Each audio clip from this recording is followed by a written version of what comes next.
All right, but first, my thoughts at the end of day 37, America in shutdown. All right, when we use the phrase scientific study in a headline or on television, it's meant to convey a sense of seriousness, of scientific rigor. And when such studies are conducted on patients, researchers must account for variables such as a patient's age, medical history, current disease progression, just to name a few things. Then the manner in which that data is organized, examined, and then reported can determine a lot about whether the study is credible or not. Well, a survey or study released yesterday on hydroxychloroquine for use on COVID patients is shockingly irresponsible, and as top virologists are saying, perhaps even agenda-driven. It was published in preprint form and not yet peer-reviewed, and it claims to show that hydroxychloroquine shows no effectiveness against COVID, and its use could actually, according to this survey, lead to an even higher fatality rate. Sounds terrible. Well, that's when the headline readers who hate Trump and, of course, this network, that's when they pounce. Aha! Trump and some on Fox reported that patients were benefiting from hydroxychloroquine. Obviously, I was one of them reporting on that. And now, this study, they say, shows that hydroxy kills people, so... Not only is there no medical benefit, Elizabeth, this study shows higher death rates among patients who took it. Yes, much higher death rates. It could actually be harming patients who take it. Medical professionals have repeatedly urged caution, but the president and his allies at Fox News aren't known for patience or for caution. They're misleading their viewers. Why would we ever think a Fox News star or any president should be promoting a drug? It's outlandish. Well, first of all, I'm stating the obvious here, but CNN has just zero credibility. One of their anchors this week just made a fake post-COVID recovery video. Okay, they have zero standing to critique anyone else's motives or trustworthiness. Maybe people actually want to help America. Ever heard of it? Well, the jackals at Media Matters thought they had their prey trapped. And now journalism is such a joke that even the Washington Post and tonight the New York Times reflexively joined the pig pile. It's just pathetic. Now, I'm not a doctor, I don't play one on TV, but renowned French virologist Dr. Didier Raoult released his own study on hydroxychloroquine and azithromycin just a few weeks ago. It demonstrated 91% effectiveness in more than 1,000 patients with zero side effects. There was one outcome that was not good, but in the patients that recovered, there was zero side effects. Well, today, that same professor, who's a renowned infectious disease expert, issued a devastating response to the researchers who looked at the Veterans Affairs patients. He said, in the current period, it seems that passion dominates rigorous and balanced scientific analysis and may lead to scientific misconduct. And this article, study is referring to, is an absolutely spectacular example of this. The analysis of the data shows two major biases. He goes on to mention three. Lymphopenia is twice as common in the HCQ hydroxychloroquine groups as the non-HCQ group. And there is an absolute correlation between lymphopenia and fatality rate, which is well known. Well, that obviously would account for a higher rate of death in those two groups, which the anchors were so excited to talk about. Well, another reason the study's an absolute mess is that it appears from one of the tables in the study, it appears that it shows significant differences in outcomes, that hydroxychloroquine plus azithromycin was given after patients were intubated.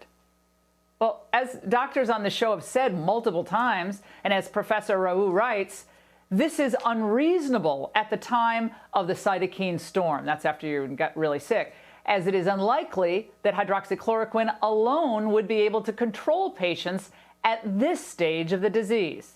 Translation, the later you take hydroxychloroquine, likely the worse the outcome will be. So you shouldn't be administering it here without explanation, okay, in that level of the disease, that stage of the disease. Well, the Trump-hating morons were waving around this survey.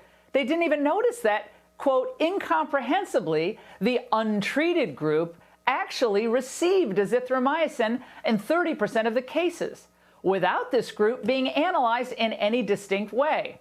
All right, newsflash. Azithromycin is also a proposed treatment for COVID with in vitro efficacy.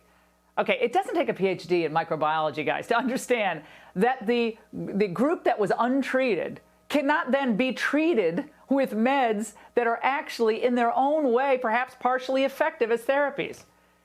Even the Secretary of Veteran Affairs had to admit the weakness of this study.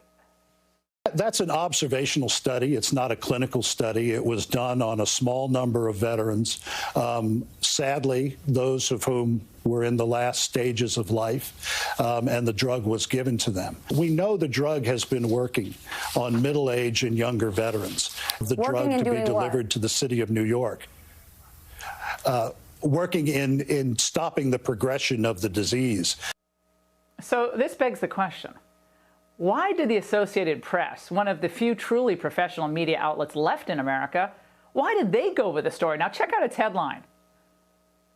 There it is. More deaths, no benefit from malaria. This is the AP. Do they have any standards? Surely they have some really smart folks over there who just want to help people and, have all the caveats in there. But at least read the study or the survey.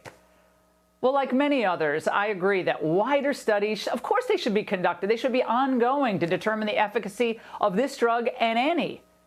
But why deny or even mention the positive results from legitimate studies in favor of these shoddy surveys, like the one we just discussed, that seem to be irresponsibly then repurposed by the AP?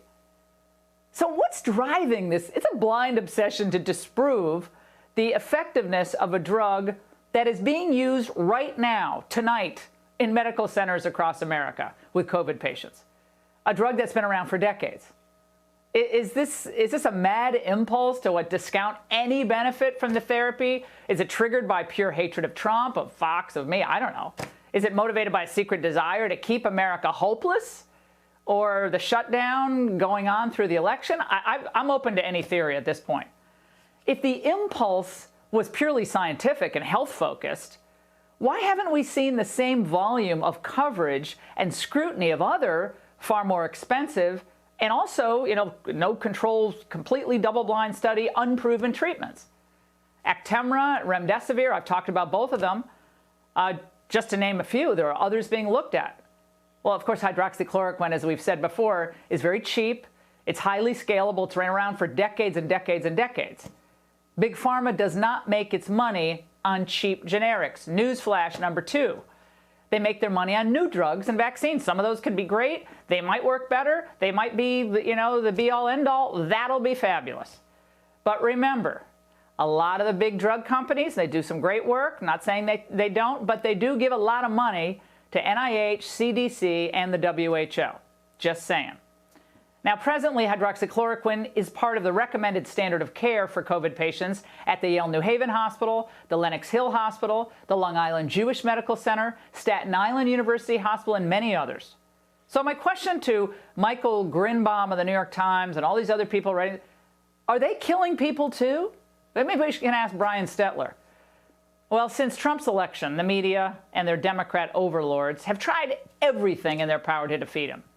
But they failed spectacularly every time. And this most recent hydroxychloroquine episode once again confirms not only their rank bias, but in some cases their venality and sloppiness as well. And those are my thoughts at the end of day 37, America in shutdown.